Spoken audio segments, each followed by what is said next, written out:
Hello friends, how are you doing? Once again today we are with new story for you and I hope you will like it. It is a very wonderful story and big lesson for everyone in it. Revenge for evil.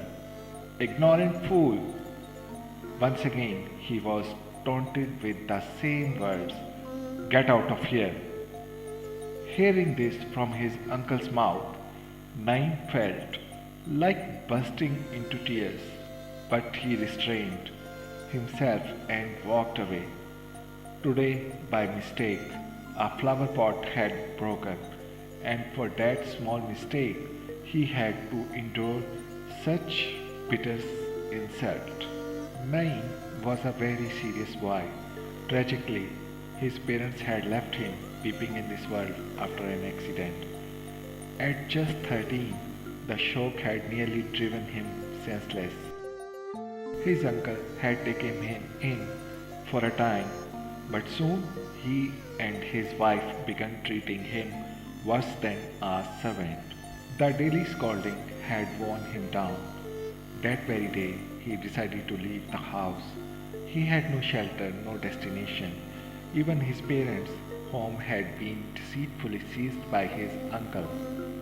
He walked on endlessly, aimlessly, until exhaustion overtook him and he collapsed unconscious. 20 years passed. In that time, his uncle's business had been utterly destroyed. Their only son Adnan had gone missing for a week. Spoiled by indulgence, he had grown reckless and irresponsible, never informing anyone before leaving. Despite all efforts, the parents could find no trace of him. Finally, at his wife's insistence, the uncle went to the police station. Peace be upon you, Inspector, and upon you. Tell me, what is the matter? The inspector studied him closely for a long while. Something the uncle himself noticed. I need to file a report, and then he narrated everything from beginning to end. Don't worry, we will handle this case with care. Thank you very much, the uncle replied, rising to leave. A few days later, the couple returned to the station together. We learned from Adnan's friend that he had gotten into a fight with someone. During the brawl, he was injured and the man fled. The inspector drew in a deep breath before continuing. The investigation is ongoing, but think carefully. Was there ever a grave mistake in your past?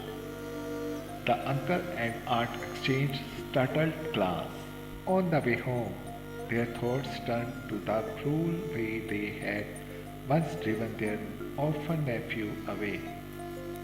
Reaching home, they fell into prostration, weeping bitterly and begging God for forgiveness. A few days later, the inspector called.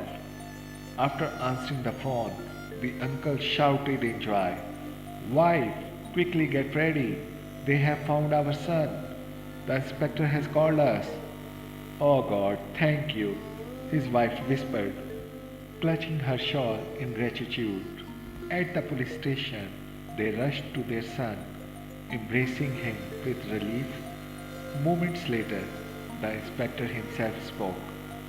We found Adnan unconscious in a deserted place. We have also arrested one of his companions, who revealed that the man Adnan had fought with was actually a drug smuggler. Oh God, thank you for returning my son safe, cried the uncle. The inspector looked at them intently and said, It seems you sought forgiveness for your sins, and that orphan boy forgave you too. What? Both were shaking to the core. The inspector continued, That boy ran away from home because of his family's cruelty. He wandered aimlessly with nowhere to go until he collapsed unconscious at the doorstep of a house. When he awoke, he found himself in a beautiful room with a kind man and woman sitting beside him. They took him in, cared for him, and eventually adopted him as their own son. They gave him the best education until one day he became a police inspector. Today that boy stands before your eyes, uncle. The uncle's lips trembled. Son, nahi. That was all he could manage. His wife lowered her head in shame, wishing the earth would swallow her whole. I hope you have learned a lot from this story and know that good deeds never go in vain. I hope to meet you soon with a new story. Bye bye.